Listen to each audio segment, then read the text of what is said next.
Mari Tuhan beracara lebih dan lebih dan lebih lagi. Kami rindu bukan hanya sekedar tahu Engkau, tapi kami rindu untuk kenal Engkau secara pribadi. Mari Roh Kudus, mari Roh Kudus, mari Roh Kudus bimbing dan pimpin kami. Engkau Tuhan yang kudus, kami rindu untuk masuk dalam kekudusan-Mu.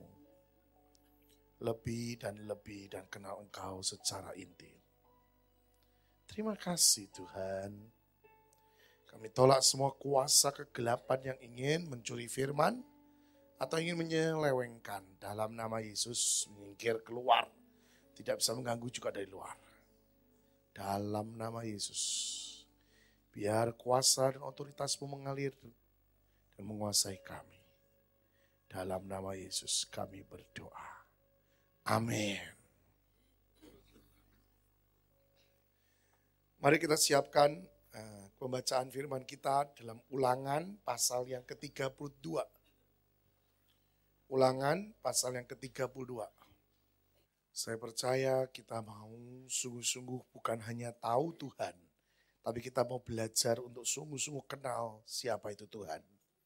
Tetapi memang ada sesuatu konsekuen di mana kita kenal Tuhan lebih lagi dan lebih lagi. Ya. Di mana sebenarnya konsekuen itu? Yaitu pada waktu saudara kenal Dia, ya, saudara harus tahu dan sadar bahwa Dia bukan Tuhan yang sembarang Tuhan. Dia bukan Tuhan yang sebenarnya mau ikut dengan kita.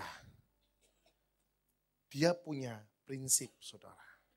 Dia punya sesuatu yang sebenarnya kitalah yang harus ikut Dia. Bisa ngerti maksudnya ya? Jadi kita yang harus ikut Tuhan, bukan Tuhan yang harus ikut kita. Banyak anak Tuhan mengerti bahwa Tuhan itu memang menghendaki saya untuk ikut Dia. Terus pada waktu saya sudah ikut Dia, terus Tuhan jadi ikut saya. Oh, salah. Salah, saudara. Biarlah kita ngerti bahwa Tuhan itu yang benar. Tuhan itu yang punya segala-galanya. Tuhan itu yang punya prinsip. Tuhan itu yang punya jalan. Tuhan yang punya skenario.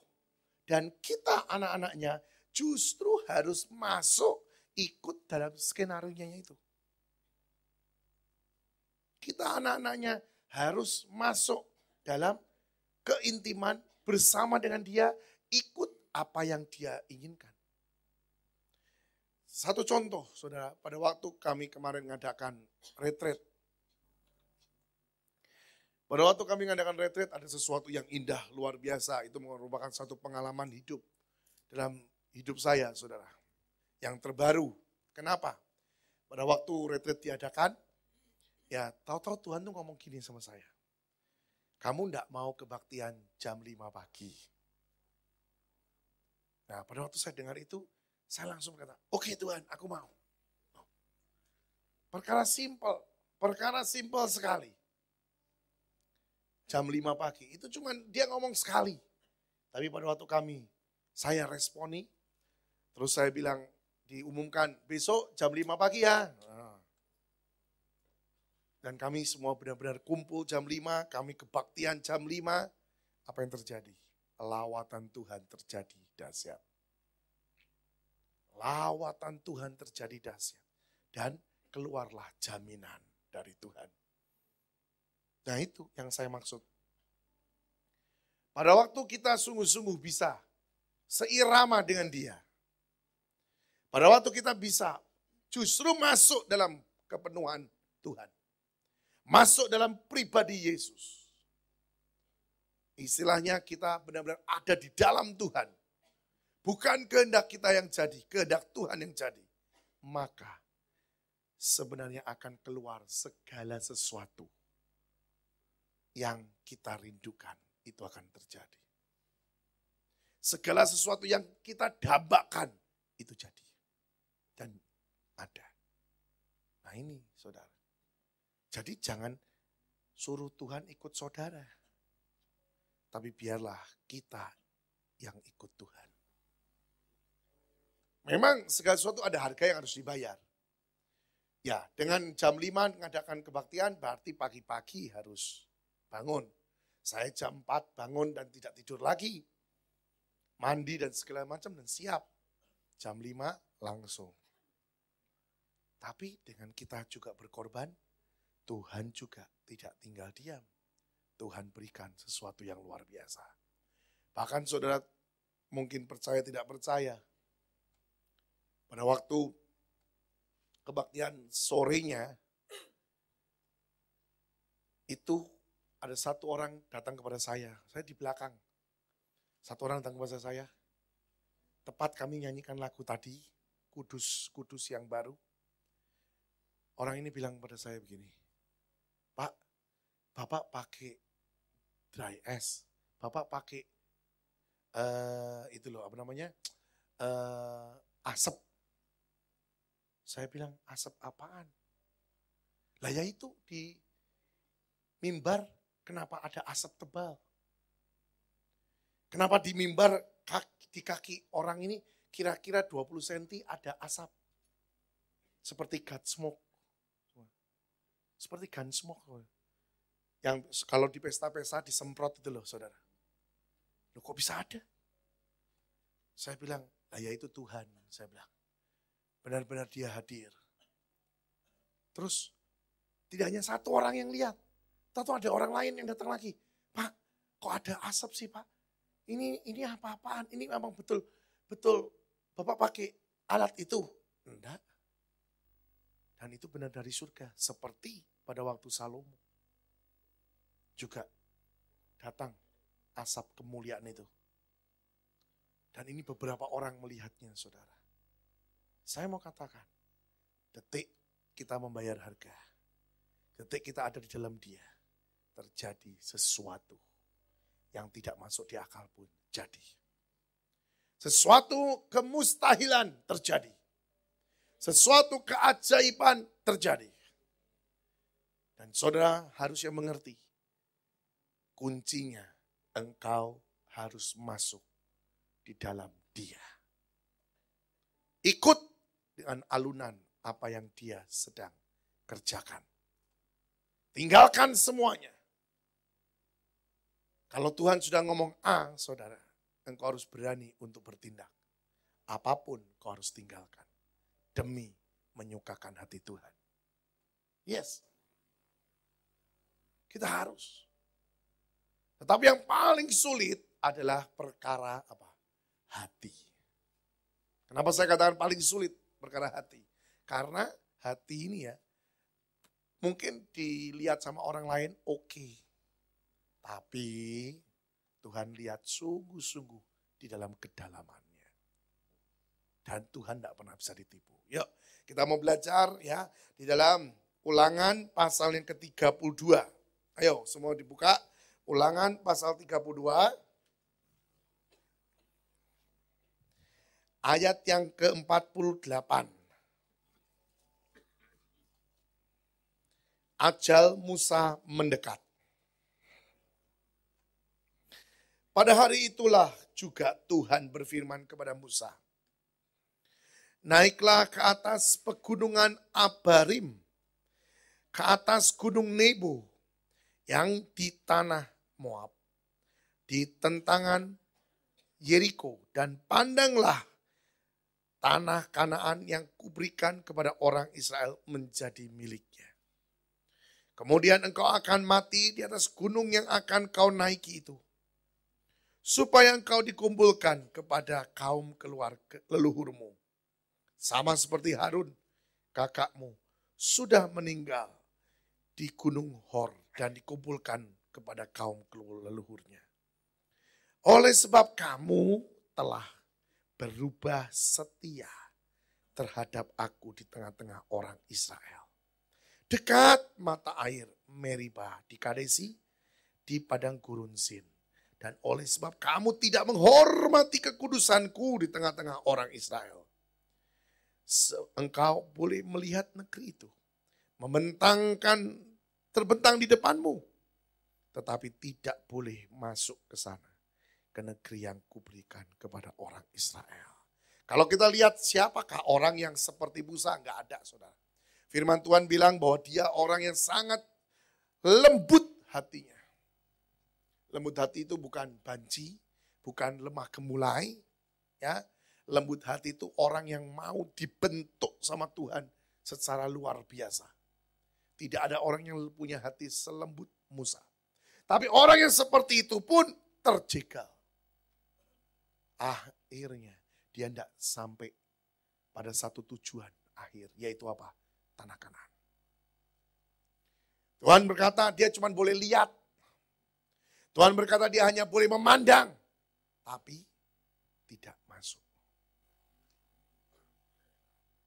Kenapa ya kok sampai seperti itu? Ini loh kita harus belajar. Makin dekat seseorang dengan Tuhan, makin orang itu harus mengerti bahwa apa yang namanya kudus, apa yang namanya holy, itu tidak boleh dibuat main-main. Karena benar firman berkata, Bapakmu di surga itu kudus adanya. Coba kita buka ya, ini kita simpan. Kita buka 1 Petrus pasal yang pertama. Ayo, 1 Petrus pasal yang pertama. 1 Petrus pasal yang pertama. Yuk. 1 Petrus pasal yang pertama. Lihat.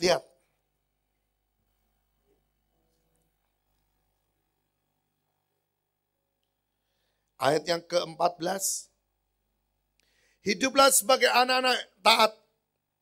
Dan jangan turuti hawa nafsu yang menguasai kamu pada waktu kebodohanmu. Tetapi hendaklah kamu menjadi kudus di dalam seluruh hidupmu. Sama seperti Dia yang kudus. Yang telah memanggil kamu. Sebab ada tertulis, kuduslah kamu sebab aku kudus. Nah ini loh saudara. Kita harus belajar. Makin kita dalam, makin kita harus mengerti. Makin kita harus sungguh-sungguh menghormati, respect dengan yang namanya kekudusan Tuhan.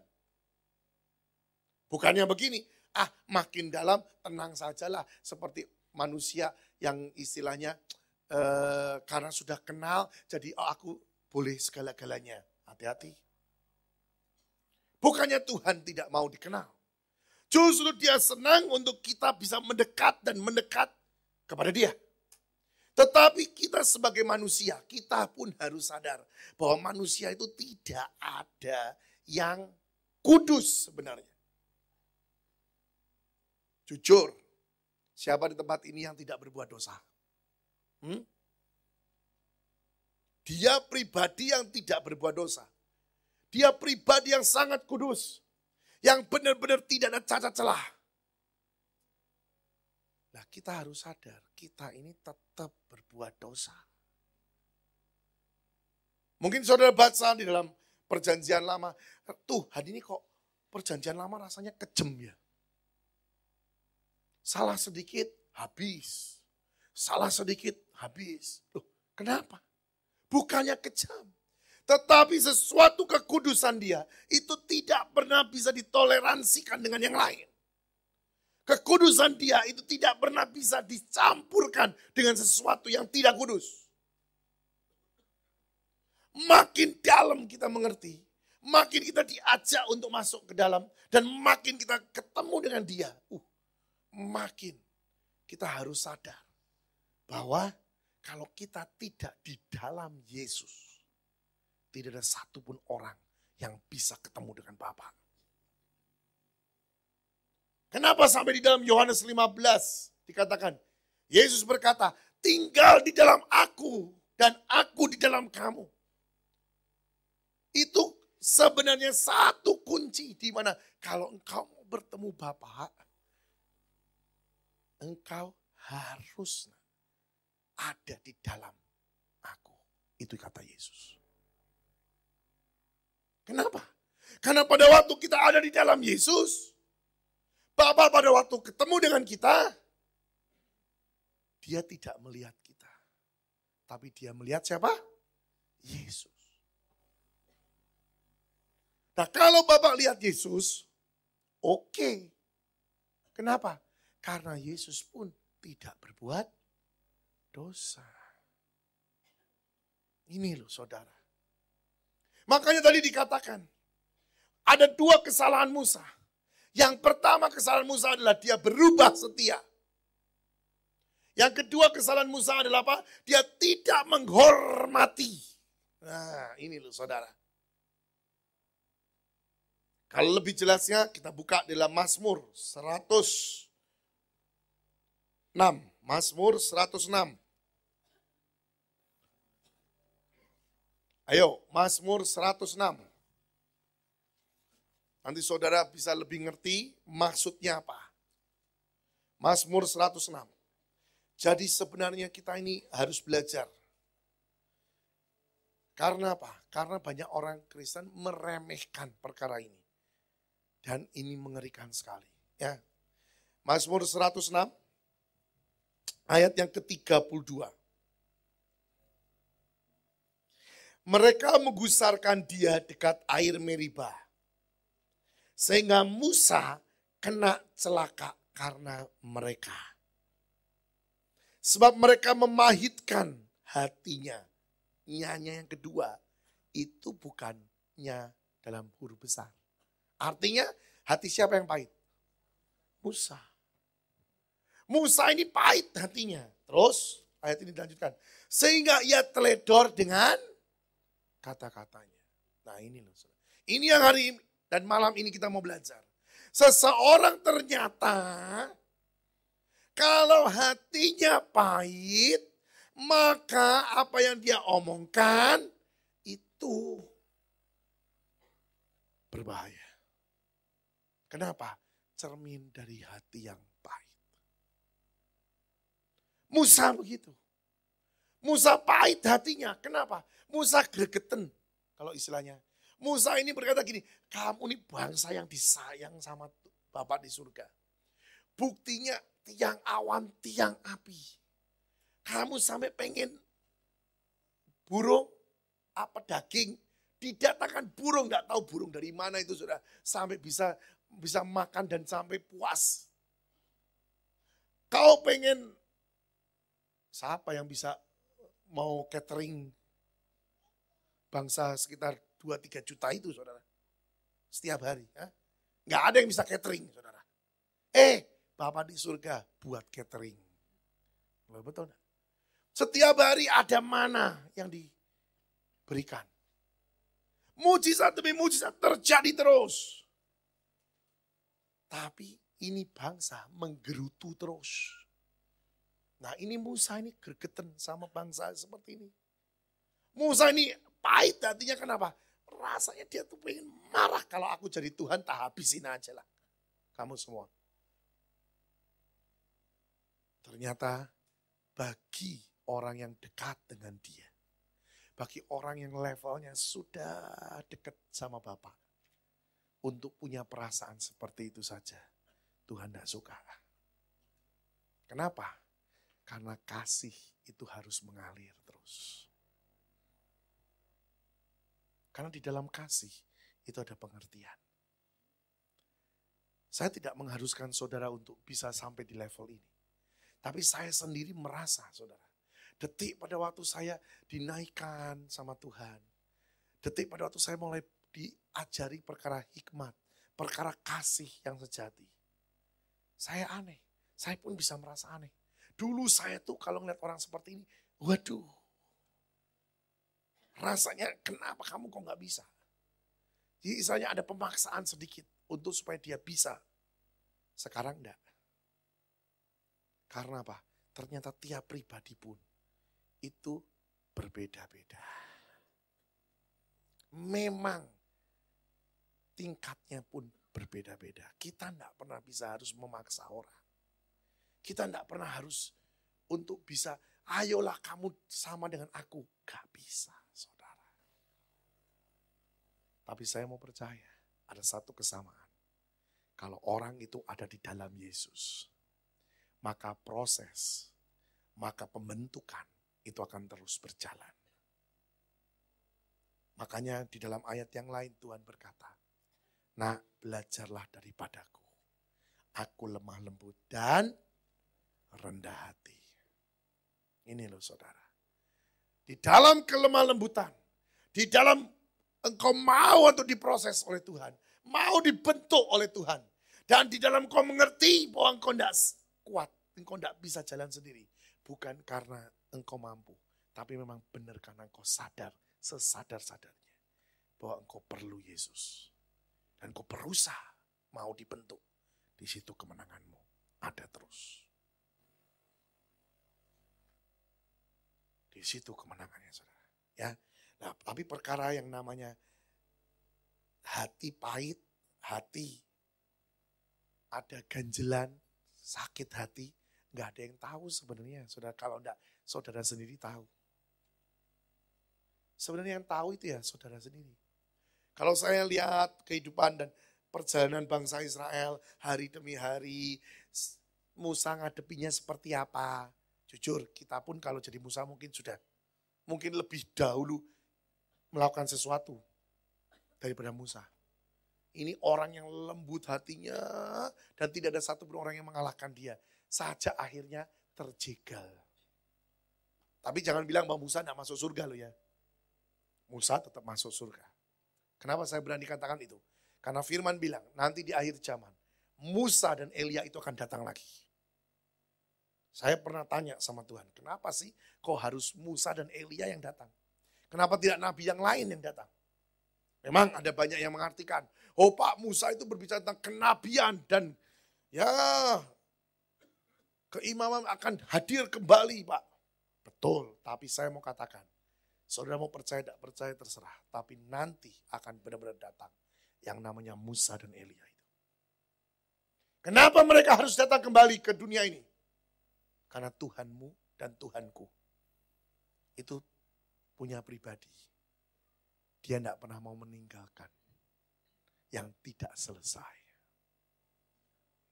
Makanya Musa dan Elia itu akan turun kembali ke dunia untuk menyelesaikan dan menuntaskan semua tugasnya.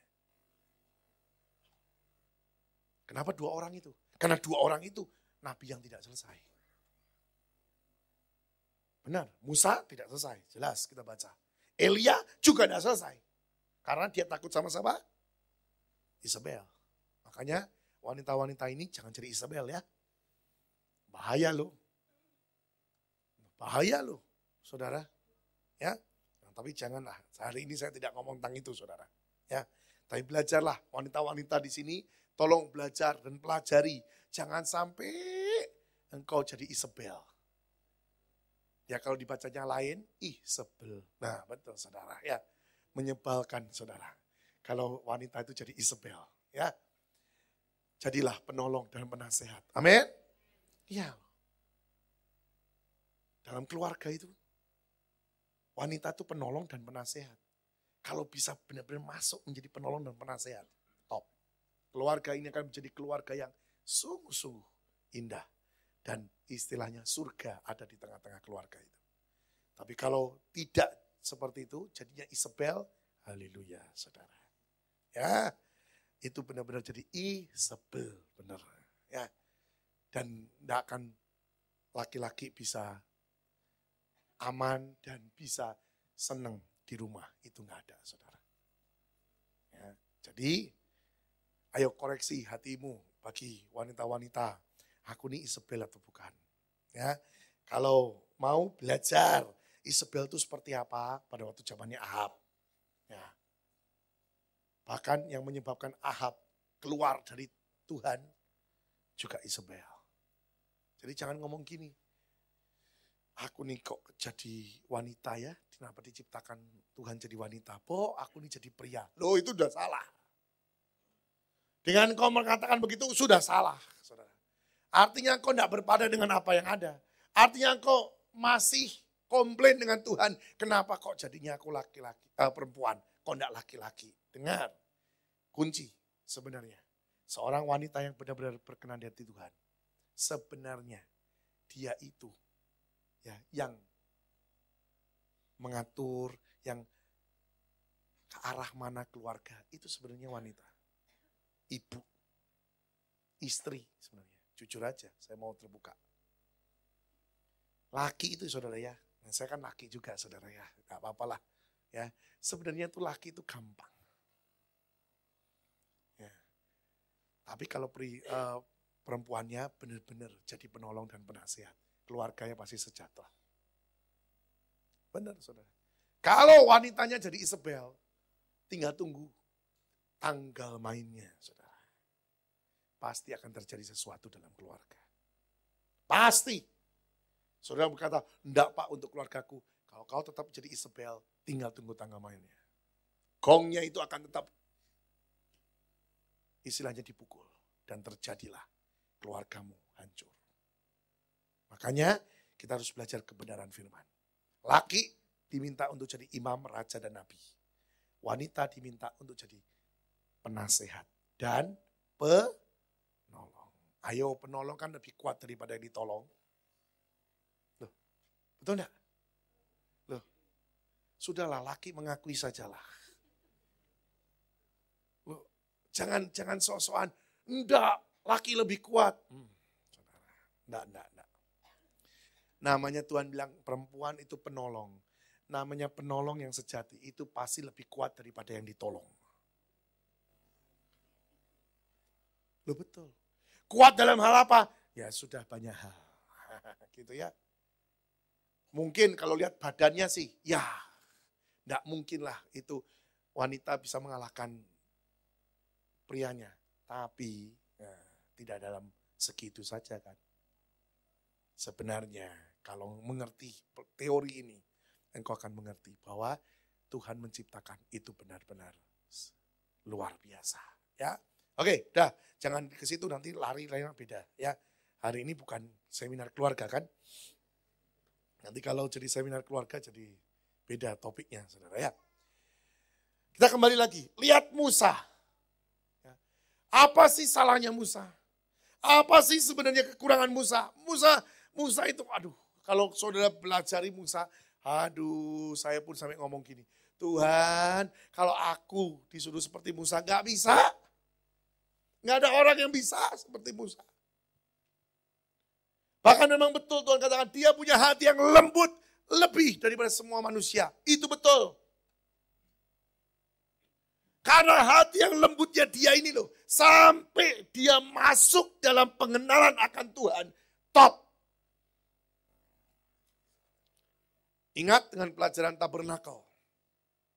Halaman, ruang kudus, ruang maha kudus. Musa bukan hanya di halaman. Musa bukan hanya di ruang kudus. Tapi Musa sudah masuk dalam ruang maha kudus. Engkau bilang berkata, Pak mana buktinya? Lu baca firman. Siapa yang disuruh menghadap Bapa di surga? Itu belum zamannya Yesus loh. Itu zamannya Bapa di surga. Siapa yang bisa bertemu dengan Bapa? Siapa yang bisa melihat jarinya Bapa menulis? Loh batu itu bukan dibuat manusia saudara, yang asli. Musa lihat tangan yang mengukir, tangan yang menulis. Kalau itu bukan orang yang spesial, tidak mungkin. Itu orang yang sangat luar biasa, saudara. Ayo kalau saudara disuruh puasa seperti Musa 40 hari 40 malam, tidak makan, tidak minum, siapa yang kuat? Hah? Baru puasa 2 hari aja sudah komplain saudara. Ya kan, puasa sekarang enak.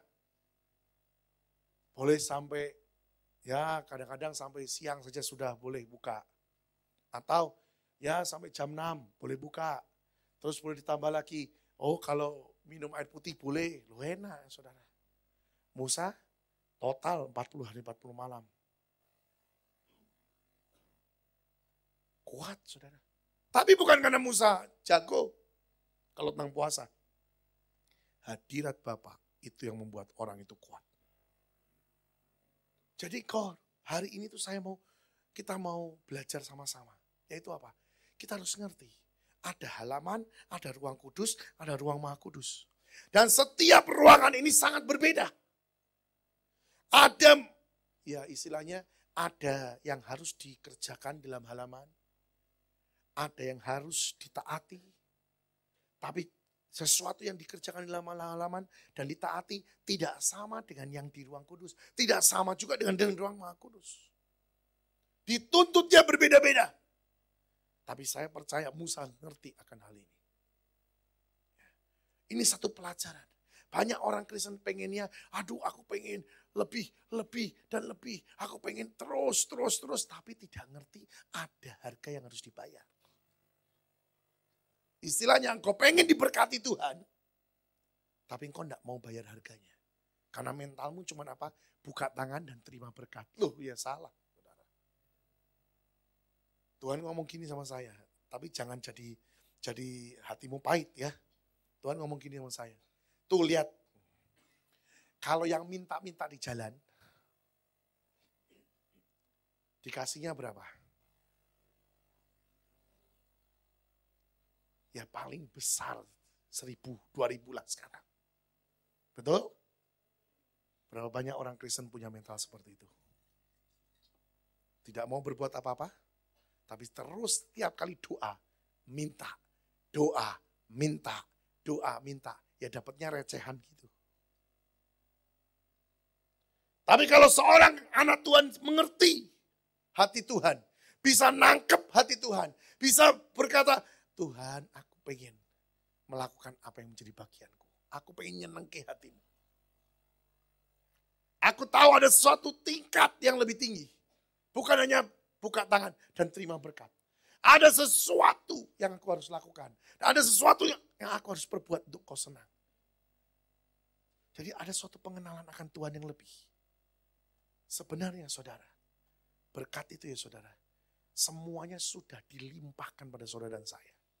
Bahkan saya berani katakan, berkat itu sudah ada di atas meja, kita tinggal ambil sebenarnya. Banyak orang tidak mengerti.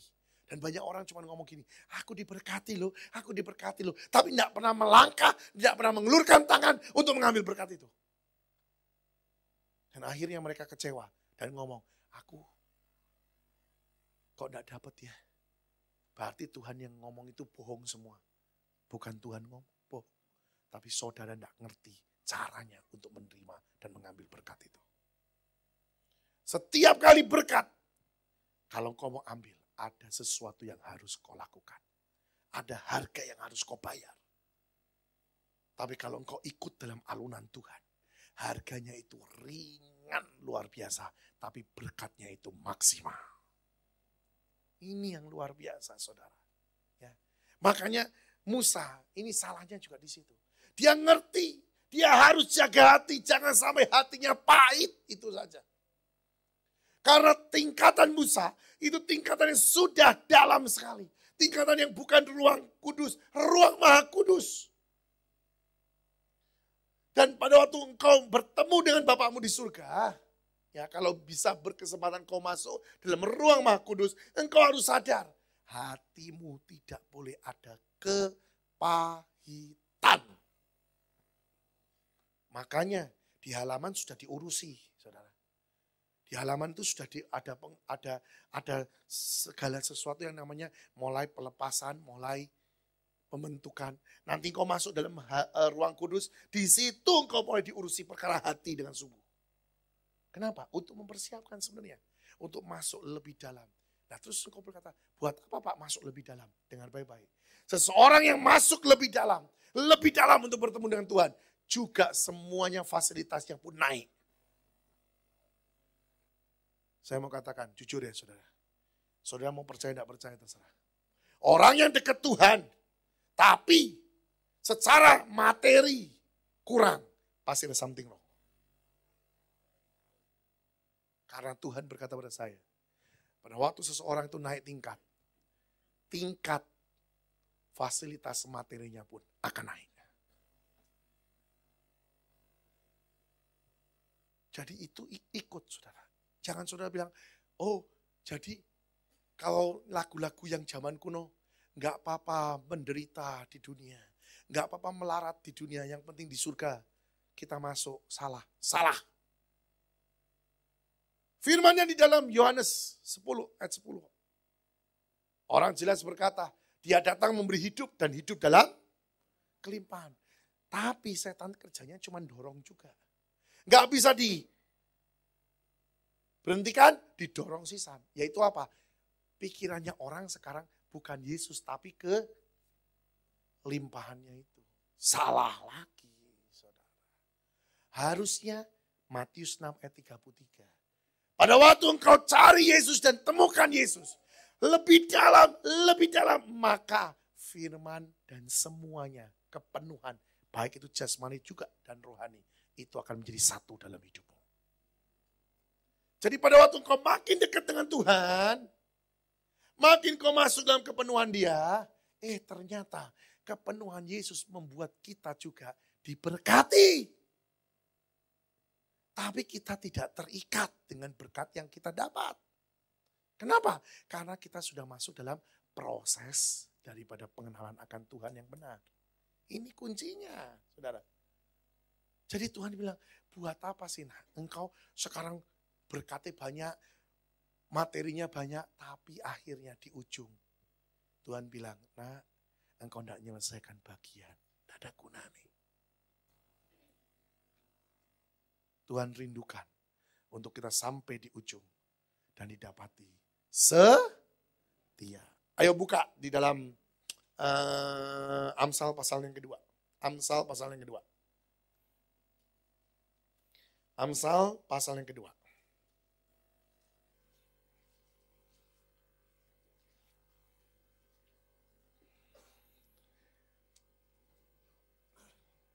Amsal pasal yang kedua ya. Nanti saudara akan lihat ayat yang ke-20 mulai. Sebab itu, tempuhlah jalan orang baik dan pelihara jalan-jalan orang benar. Karena orang jujurlah akan mendiami tanah.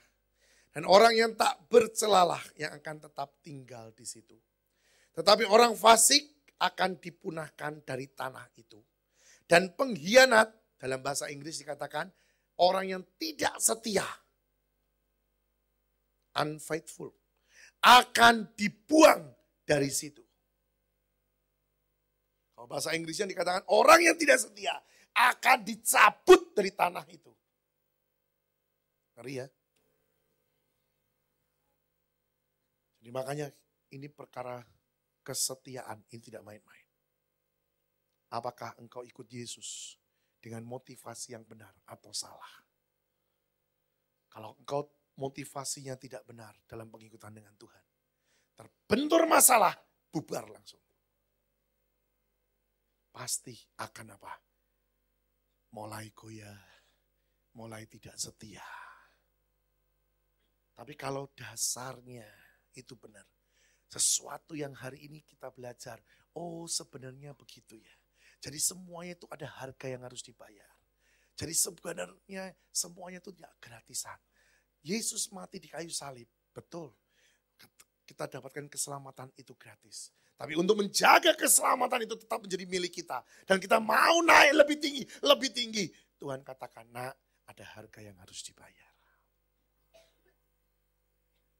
Dan itu harganya sebenarnya sudah teringan. Kenapa? Karena semuanya sudah dibayar oleh Yesus di kayu salib. Tapi sekali lagi saya katakan, semuanya sudah di atas meja. Untuk kita dapatkan itu menjadi bagian kita. Jujur, kita harus berjalan, kita harus mengulurkan tangan dan mengambilnya. Betul? Kalau kita tidak berjalan, tidak mengambilnya dan mengulurkan tangan dan mengambil, ya nggak pernah bisa jadi milik kita. Itu harga yang harus diambil. Terlalu ringan sebenarnya. Tapi banyak orang tidak mau untuk mengambilnya. Karena mereka berpikir, ya sudah. Yang penting aku kaya, yang penting aku menikmati. Itu tidak jaminan semuanya, saudara. Itu tidak jaminan semuanya. Kita belajar dari kehidupan Musa. Orang yang sudah tingginya kayak gitu pun, dia jatuh di dalam hatinya karena pahit.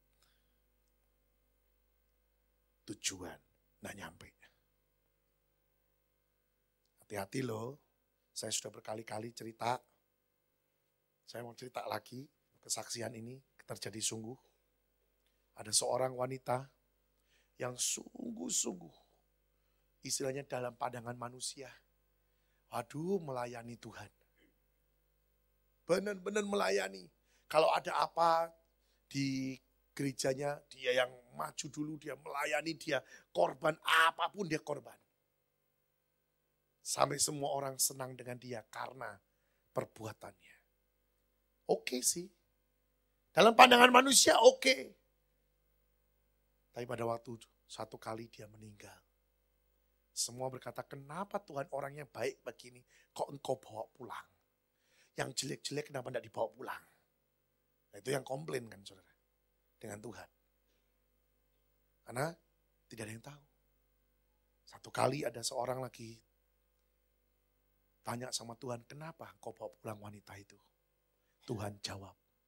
Dan Tuhan kasih tahu, wanita itu tidak masuk surga. Wanita itu ada di alam maut. Kaget. Kenapa bisa di alam maut? Pada perbuatannya baik. Tuhan bilang, satu, dia tidak pernah bisa mengampuni suaminya. Hatinya pahit sekali. Ini loh saudara. Wanita itu ternyata sumpah. Dan betul. Diselidiki dan ternyata betul. Dia bilang, sampai kapanpun aku tidak akan pernah bisa melupakan suamiku. Aku benci dengan dia. Dan aku tidak bisa maafkan dia. Lihat saudara. Perbuatan baik secara dunia. Semuanya nol di hadapan Tuhan. Kosong. Hari ini periksa hatimu yang sebenarnya. Ada satu orang di dalam firman terjegal. Juga karena kesalahan hatinya pahit. Tapi anugerah karena Musa bertobat. Wanita itu tidak bertobat. Musa bertobat. Akhirnya Musa tetap masuk surga. Tapi wanita itu tidak bertobat saudara. Akhirnya masuk dalam alam maut, neraka. Tuhan cuma katakan satu untuk kita malam ini. Apakah kalau Tuhan datang saat ini, benar-benar engkau bisa berkata, aku punya hati yang benar Tuhan. Lihat hatiku. Atau engkau hari ini saat ini sadar, kau masih ada kepahitan. Dan kau tidak bisa melupakan orang yang berbuat jahat dalam hidupmu. Seringkali saudara, memang kalau dipikirkan, tidak akan pernah bisa kita mengampuni. Tapi cobalah mengerti, Yesus pun sampai berkorban di kayu salib. Dia tidak salah loh. Untuk siapa sih? Untuk mengampuni kita. Yang bahkan setiap hari mungkin kita berbuat dosa. Kita tinggal datang kepada dia, bertobat, kita diampuni. Yesus bisa berbuat seperti itu. Makanya Yesus berkata, mari nak tinggal di dalam aku. Untuk tinggal di dalam Yesus, diperlukan sesuatu kemauan dan tindakan. Nggak bisa dong yang namanya yang kudus bersatu dengan yang tidak kudus. Nggak bisa. Tuhan bilang, nak, sucikan dan bereskan hidupmu dengan darahku dulu. Ampuni semua orang yang bersalah dengan engkau. Maafkan, ampuni. Pada waktu engkau ampuni, tanganku tetap terbuka, datang ke dalam hidupku. Masuk, jadi satu dengan aku. Itu cuma kemenangan kita. Sebenarnya Tuhan tuntut kita tidak susah kok saudara. Sungguh. Saya pelajari dan saya mulai tanya sama Tuhan. Dan Tuhan sebenarnya kata, lihat nak sebenarnya gak susah. Cuman orang itu mau atau Tidak. Kalau kau bilang, Tuhan aku mau tapi nggak mampu. Roh Kudus bilang, aku mampukan engkau. Asal engkau mau, engkau bisa. Tidak ada yang tidak bisa saat ini. Karena ini waktunya. Ini zamannya keajaiban. Ini zamannya mukjizat. Yang tidak ada jadi ada. Yang tidak mungkin jadi mungkin. Ini zamannya saudara, saya mau kasih tahu. Kalau aku bicara ini 10 tahun kemarin, mungkin salah. Tapi dengar baik-baik, ini zamannya di mana kemustahilan itu terjadi. Ngerti? Kalau sudah tahu ini zamannya, anugerah Tuhan dilimpahkan seperti itu. Masuk dalam kepenuhan dia. Tapi engkau harus konsekuen. Bukan kehendakmu yang jadi. Bukan Tuhan yang kau suruh ikut engkau. Tapi biarlah kita yang ikut dia. Firman jelas bilang, hari ini Tuhan katakan, coba periksa hatimu. Apakah masih ada kepahitan-kepahitan yang kau masih punya. Ayo belajar ampuni, lepaskan pengampunan. Dulu saya tidak pernah bisa mengampuni orang. Benar. Tapi saya mau. Saya tutup dengan satu kesaksian. Pada satu kali saya dekat dengan satu orang. Oh, dekatnya luar biasa lah. Dekatnya sudah luar biasa, saudara. Dekat sekali, jadi seperti kayak kakak adik. Saya mengasihi dia, dia juga mengasihi saya. Ya. Jadi keluarga saya dan keluarga dia, wah dekat gitu. Sudah dekat lah, saudara. Apa yang terjadi, saudara? Saya tidak menyangka bahwa dia fitnah saya. Untuk menutupi dosa dia memfitnah saya. Supaya tidak ketahuan dosanya. Waduh saudara, hatiku pahit sekali. Bahkan dia mulai bercerita kepada orang-orang siapa saya. Yang dikarang karena supaya nutupi dosa dia. Hati saya pahit. Sungguh untuk ketemu orangnya aja. Aduh saudara. Rasanya nek gitu istilahnya ya. Lihat mukanya aja nek saudara. Terus mungkin saudara bilang, lah kenapa Pak kok enggak dipukul atau enggak disikat sekalian? Lah ya dia pada waktu itu tetap anak buah saya. Saya pada waktu itu ketua musik saudara. Dia tetap anak buah saya. Anak-anaknya juga anak buah saya karena anak-anaknya pemusik. Jadi enggak mungkin saya pukulin dia, saya ribut dengan dia. Enggak mungkin. Kenapa? Makin orang akan bilang, oh bener ya Daniel yang salah, dia yang benar. Padahal dia itu istilahnya berbuat tidak benar pada anak musik saya juga. Jadi pada waktu itu nama saya jelek lah, sudahlah dihancurkan sama dia. Saya ini mau marah, tapi ya gimana tadi tak simpan. Jadi akhirnya dendam. Saudara. Tapi satu kali, pada waktu saya nyembah Tuhan, Tuhan bilang gini sama saya, nak, engkau tidak bisa seperti ini. Aku tidak salah pun, aku nanggung isi dunia. Dosa isi dunia. Kalau engkau mau, engkau harus seperti aku. Aduh Tuhan, tidak mampu. Waktu itu, jujur saya bilang, tidak mampu Tuhan, tidak bisa ngampuni. Sudah tahu apa yang terjadi? Setelah beberapa detik setelah Tuhan ngomong gitu, saya bilang nggak mampu. Saya selesai, saya keluar doa, telepon berdering. Pada waktu telepon itu saya angkat.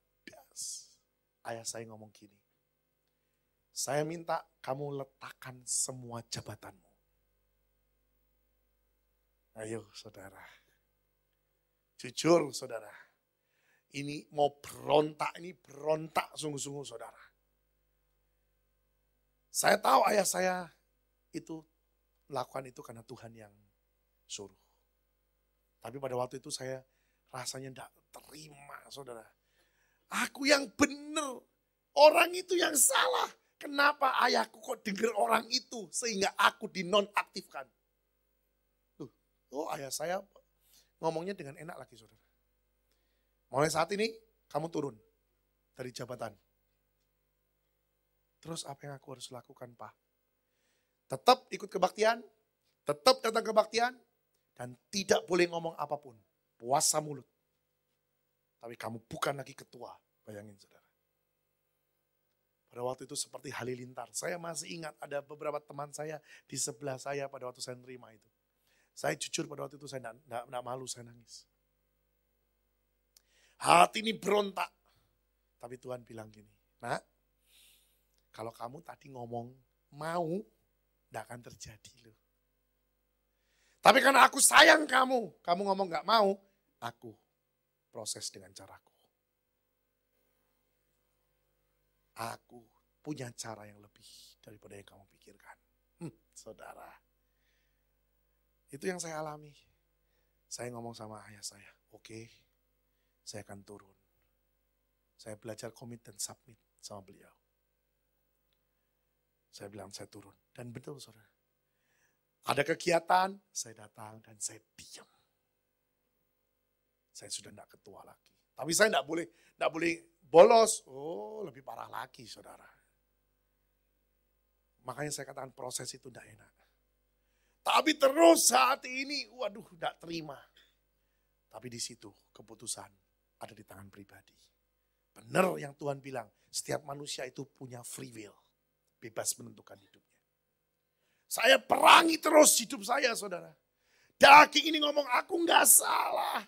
Kenapa aku harus minta maaf? Aku nggak salah. Aku kenapa harus kaki seperti ini? Tapi daging ini tak omongi terus.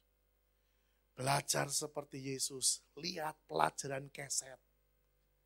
Keset itu nggak pernah komplain pada waktu orang membersihkan kakinya yang dari kotoran pun. Keset tidak pernah komplain, lu kenapa bersihin di sini? Sesudah itu dengan enaknya orang itu tinggalkan kotoran itu di keset itu. Keset tidak pernah komplain, betul? Dan ternyata dalam firman itu ada tulisan keset itu dalam bahasa aslinya. Dan itu yang membuat saya doktrin, saya harus mampu untuk mengampuni siapapun itu. Peperangan itu terus terjadi, saudara. Peperangan itu terus terjadi.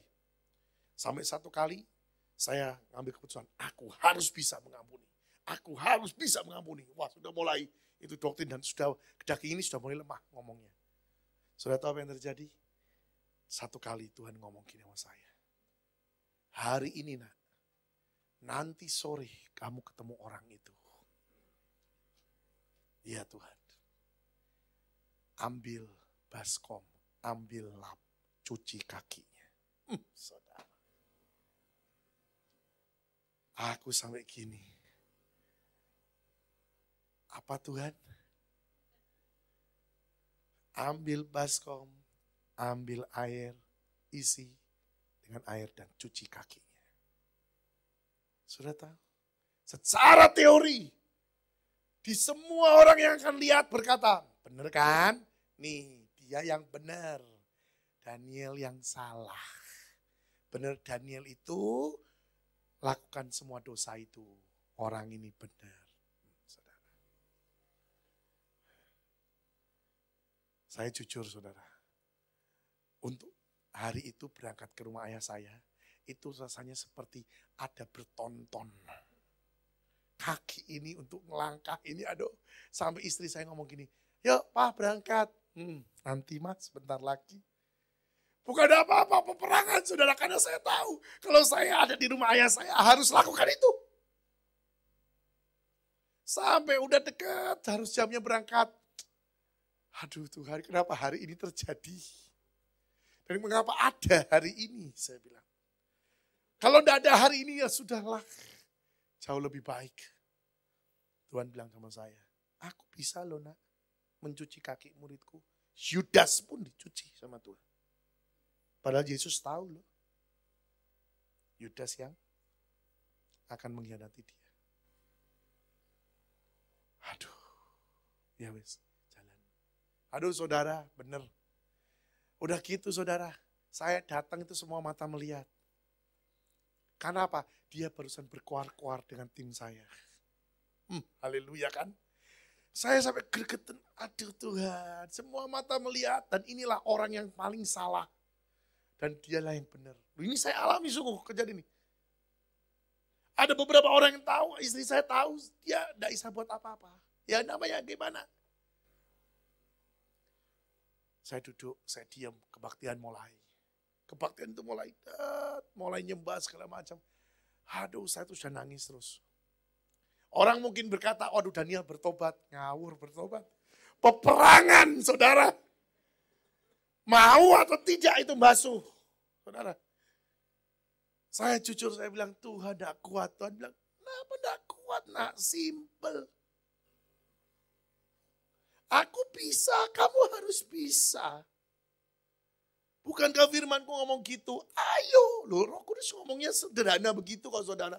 Tidak ada Roh Kudus begini, urapan Tuhan hadir, kami geter-geter. Gak ada. Tidak ada geter-geteran itu saudara. Karena itu merupakan satu keputusan, kita bisa atau tidak. Sampai satu kali, pada waktu semua sudah hampir selesai, saya berkata pada hidup saya, aku harus bisa. Dan terjadilah pembasuhan itu di depan mata semua orang. Sudah tahu? Tapi detik saya lakukan itu. Dengan tangisan, saudara. Orang anggapnya, waduh benar-benar ini orang minta ampun, minta maaf. Sampai basuh saja, sampai nangis. Tidak ada yang tahu, saudara. Pada waktu saya basuh itu, habis dia. Benar, saudara. Benar, dia habis. Sejak itu usahanya hancur. Karena apa? Yang kudus gak bisa bersatu dengan yang tidak kudus. Saya basuh dia. Saya minta maaf di depan dia. Saya bilang, maafkan saya salah. Dia masih di depan itu ngomong, aku maafkan kamu. Kurang ajar saudara. Jadi istilahnya saya bilang, gua gak salah. Aku bilang, aku minta maaf ya. Wah, dia bilang, aku maafkan kamu lah. Perbuatanmu itu tidak seberapa. Saya sayang kamu. Waduh, saya bilang, haleluya wes. Puji Tuhan. Makanya saya lakukan, saya alami itu. Tapi hati saya di situ menang. Saya menang. Saya basuh, semua orang lihat, dan sudah itu saya diam. Apa yang terjadi? Beberapa saat kemudian, semuanya terbongkar. Tuhan jadi pembela kita. Dan benar saudara, detik engkau bisa melakukan apa yang di hati Tuhan, Tuhan angkat engkau tinggi. Saya ditelepon, dan dari yayasan saya, dari ketua yayasan, dia bilang gini, saya angkat engkau jadi penasehat. Itu jabatan yang tertinggi, saudara, di yayasan saya. Kemarin kami kumpul, saya ketawa sendiri. Kenapa? Yang saya hadapi orang-orang yang umurnya 2 kali lipat dari saya hampiran semua. Yang paling muda itu saya, saudara.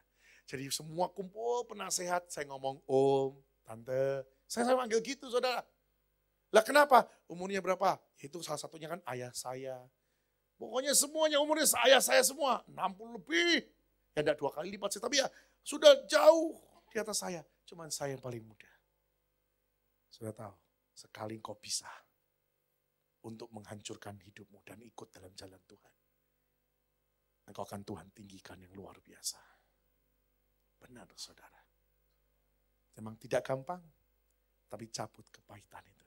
Saya pernah tuh membasuh orang itu saudara. Selesai tuntas, hilang, pelong wes. Tuhan sendiri yang cabut itu. Das. Sudah. Nah ini bahayanya saudara. Dia habis sesudah itu. Benar saudara. Makanya saya katakan, ikut Tuhan tidak pernah rugi saudara. Ya. Mari saat ini periksa hatimu. Jangan sampai engkau sepertinya oke, tapi ternyata dalam hatimu ada kepahitan, dendam, sakit hati yang tidak pernah kau bisa lupakan. Demi nama Yesus, bebaskan hidupmu hari ini. Kita tidak tahu kapan kita pulang. Bisa mendadak. Tapi yang penting kita didapati setia di depan Tuhan. Amin. Kita berdoa.